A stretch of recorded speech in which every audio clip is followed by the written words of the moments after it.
បើមានសង្គ្រាមនៅក្នុងនគរមែនខ្ញុំម្ចាស់បារម្ភណាស់ដល់សុខទុក្ខអស់អាណាប្រជានារីខ្ញុំម្ចាស់សូមបន់ស្រន់វត្ថុស័ក្តិសិទ្ធិបងសងអត់ព្រមទេវតា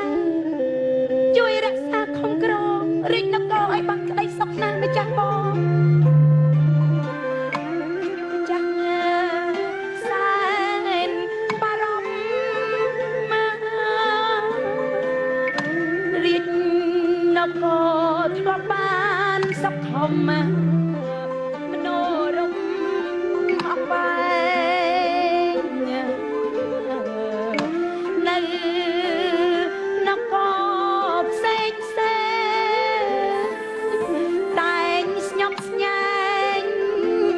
កោតសរសើរ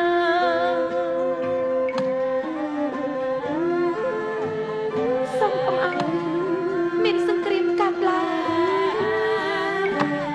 ខ្ញុំម្ចាស់កំពុងបែបបំណាព្រះស្វាមី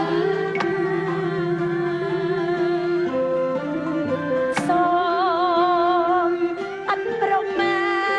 ទេវតាខំមកក្រងរក្សានគរបានសុខកុំឲ្យរាជណារំទុកណារាជនគរបានសុខណាក្រោមលំបារមី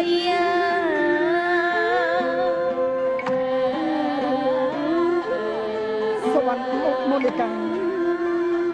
សាយសែនអង្គប្រុសស្រីរំបានសំខាន់